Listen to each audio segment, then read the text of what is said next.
Então, eu vou aproveitar e fazer o seguinte, vou fazer uma pequena digressão aqui para falar um pouco de equações diferenciais. Claro, em vez de começar com R9, vamos começar com R. Vamos pensar assim. Vamos pensar R e vamos pensar R2.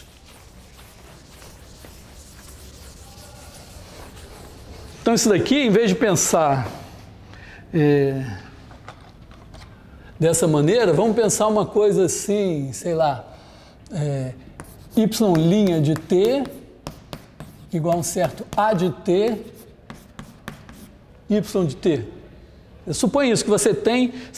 Então, o característico das equações diferenciais é que são equações em que você está procurando uma função. E o que você sabe é alguma relação entre essa função e sua derivada, ou às vezes sua primeira, segunda, sei lá, n derivadas. Vamos pensar, então, esse caso assim. Vamos dizer, o caso mais simples é dizer y' de t igual a uma f de t conhecida. Aí você integra.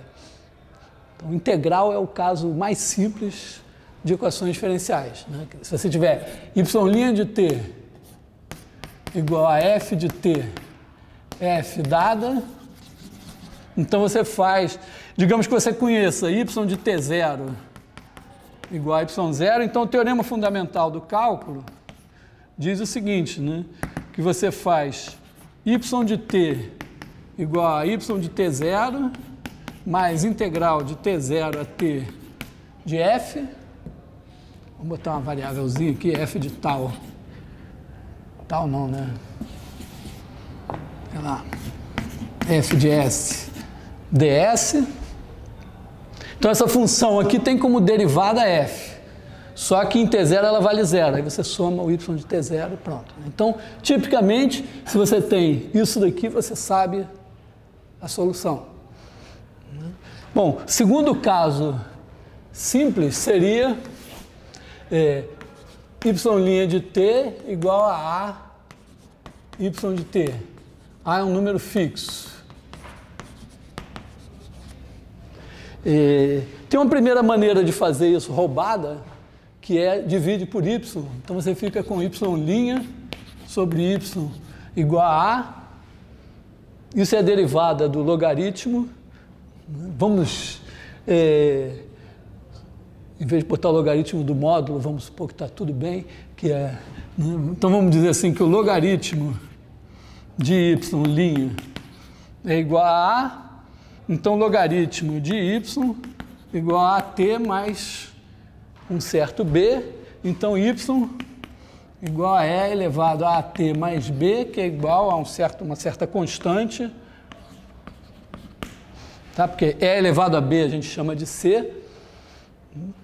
E, bom, se a gente tiver y, digamos, de zero, é mais simples, né? Porque e elevado a a vezes zero é 1, a gente tem o c.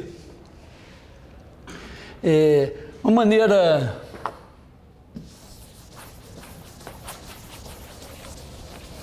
um pouco menos roubada seria dizer o seguinte: a gente tem y' menos AY igual a zero, aí a gente multiplica por E elevado a menos AT, né?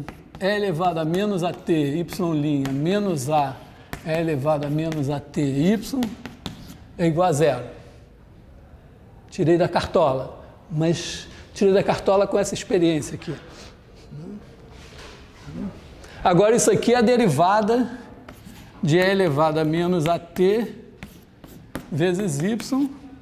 Então, E elevado a menos AT vezes Y é uma constante. Então, Y é a constante vezes E elevado a AT. Aqui não dividi por Y nem nada.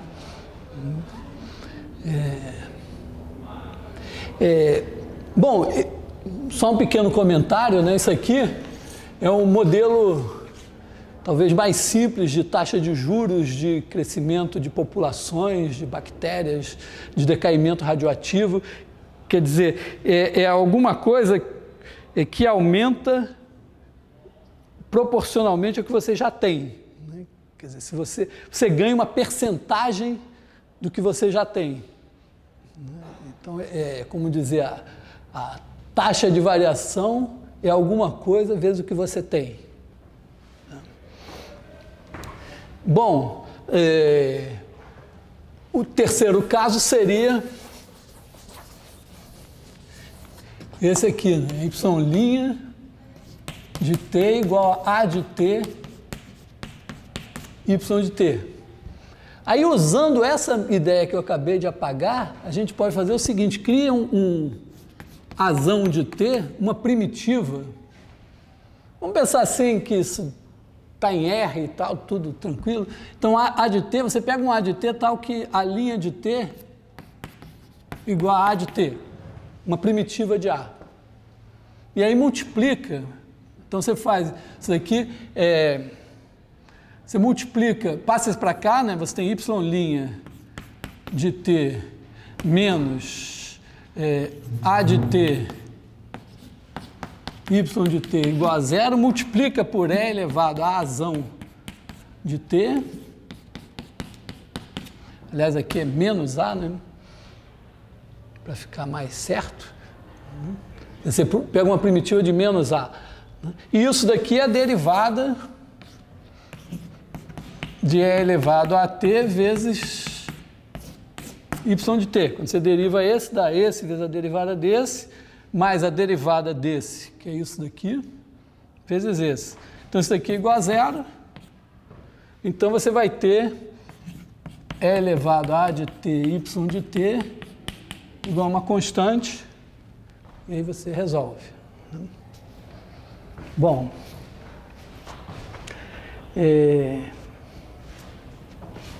eu vou, já que a exponencial desempenha esse papel, eu vou falar uma coisa que era para ter falado quando eu falei em derivada de produto e tal, falando na função exponencial complexa. Eu vou introduzir aqui a função exponencial complexa. Meio que... Na verdade, a função exponencial complexa, ela vai ter importância, quer dizer, vai começar, vamos dizer, não é que ela vai ter importância só nisso, ela é muito importante, mas vamos dizer, vindo das equações diferenciais, quando você pensa numa equação de segunda ordem, a exponencial complexa começa a querer aparecer.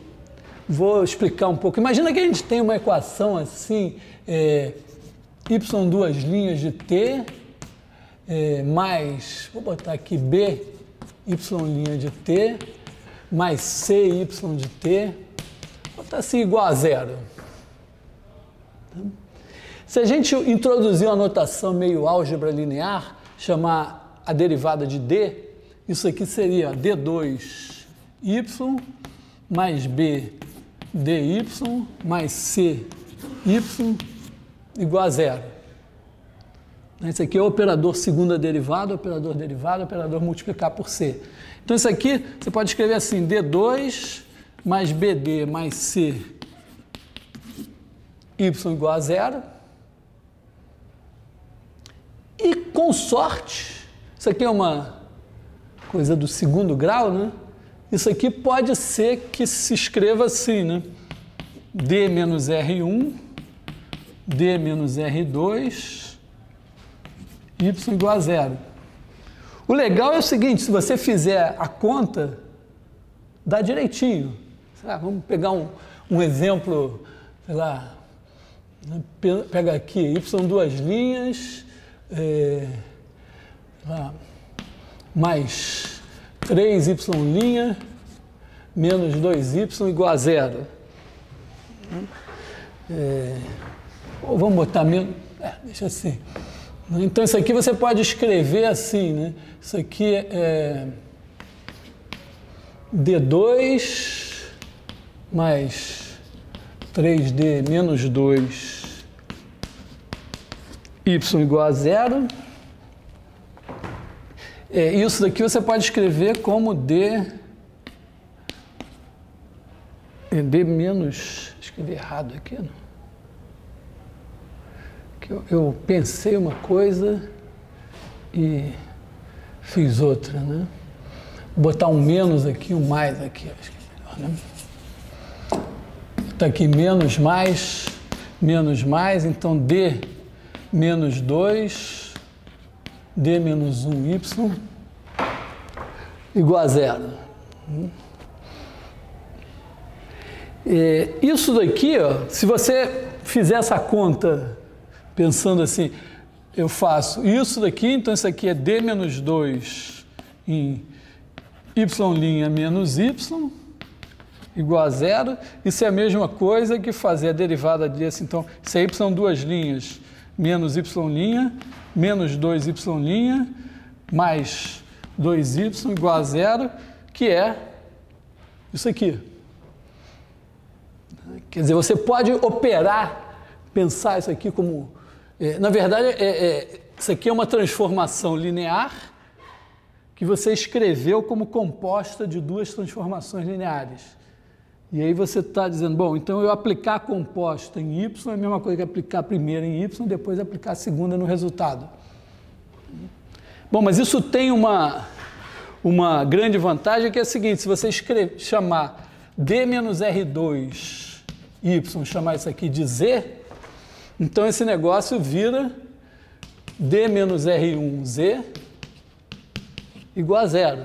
E isso é uma equação que a gente sabe resolver, porque isso aqui é Z' menos R1 Z igual a 0. Então você acha Z.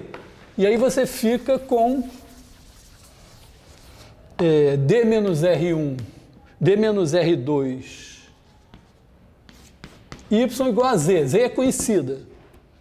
Então isso aqui também dá para resolver, porque isso aqui é y' menos R2y igual a Z. Você multiplica por E elevado a menos R2 T dos dois lados, então isso aqui fica assim, menos R2 é elevado a menos R2T y igual a Z vezes E elevado a menos R2T. Então isso aqui é a derivada de E elevado a menos R2T vezes Y igual a Z. Então a derivada dessa função é essa. Se você souber integrar isso aqui, e tipicamente essa Z, repara, essa Z é uma exponencial, então isso aqui é uma exponencial, produto de duas exponenciais, você sabe integrar isso, e você chega na solução. Quer dizer, vamos escrever aqui, Z é igual a uma constante vezes E elevado a R1T, então isso daqui é igual a uma constante E elevado a R1 menos R2T. Então você consegue resolver o problema, né? Repara que funcionará diferente. Se R1 for igual a R2, isso aqui é uma constante. Se não, vamos pensar o caso, vamos supor que não é constante, né? Então aqui você tem integrando essa daqui, vai dar E elevado a menos R2TY igual, bom, uma primitiva dessa daqui é C sobre R1 menos R2, E elevado a R1 menos R2T. Mais, agora uma outra constante, porque eu estou dizendo que a derivada dessa é igual a essa, então essa daqui é igual a uma primitiva dessa mais uma constante. Bom, na verdade isso aqui a gente podia ter chamado tudo de C, né? Porque isso aqui é uma outra constante. Então, isso daqui vai dizer que Y é igual a C. Se eu multiplicar por E elevado a R2T dos dois lados, vai cancelar esse cara daqui, vai dar C elevado a R1T mais D E elevado a R2T.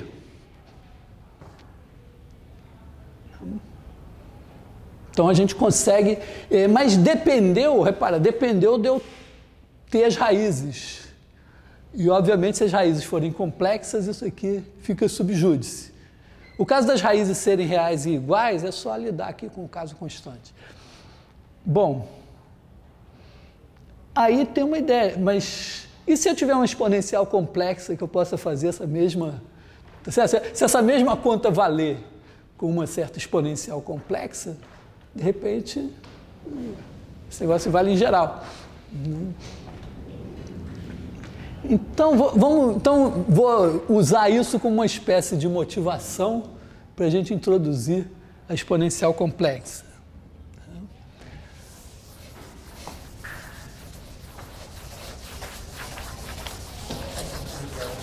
Aquele sistema de ser referente, ele é de segunda ordem, não, o sistema de Serre-Frenet, as equações de Serre-Frenet, é um sistema de primeira ordem, porque a gente chama a ordem da equação diferencial é o número da maior derivada, é a ordem da maior derivada envolvida.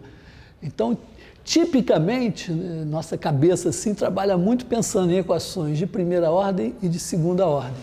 É até mais, vamos dizer, é um pouco mais natural. Se você tem uma cabeça de física, de mecânica, então você sempre está pensando que você tem a força que envolve a aceleração, que é a segunda derivada. Então, tipicamente, você tem a força dada em função da posição, da velocidade. O modelo básico, assim, força é força da gravidade, né, alguma coisa assim, e eventualmente essa força ainda é perturbada por um atrito, uma resistência, alguma coisa que depende da velocidade. Então, no fim, você tem uma força dependendo da posição e da velocidade. Então, aí, tipicamente, você tem uma equação de segunda ordem. Tem um macete simples para você transformar uma equação de segunda ordem em equação de primeira ordem. Imagina que você tem uma coisa assim, ó, x duas linhas, imagina que você tem x duas linhas dado como uma certa função. Vou omitir o tempo, mas vale também. O tempo pode ser sempre introduzido. Imagina que você tem assim, primeira coisa, x' igual a f de tx. Você sempre pode criar um y que é igual a tx, e aí y', a derivada de y, a variável é o t, y' vai ser igual a 1, que é a derivada de t em relação a t, x', que é igual a 1 f de tx, que é igual a 1 f de y. Então, isso aqui pensando como função de R2, né, que você tem y pertence a R2 e y', isso aqui é uma função de y, né, é um f de y, onde f agora é uma função de R2 em R2. É a mesma coisa você pode fazer para... Então, vou omitir o tempo aqui para ganhar tempo, né? Você tem, digamos que você tem x duas linhas igual a um certo f de x e x'. É uma equação de segunda ordem. Mas você sempre pode introduzir, chamar de y o x'. Então, se você pensar agora, pensa que w igual a xy, o w' vai ser x', y'. Bom, mas o x' é o y. E o y' é f de x, x', que é o próprio y. Então, você ganhou o quê? Isso aqui é um certo f do w, só depende do w. Então, passou a ser uma equação de primeira ordem. Você sempre pode aumentar a dimensão para baixar a ordem. Vamos dizer, não muda a dificuldade do problema, é só uma outra maneira de enxergar.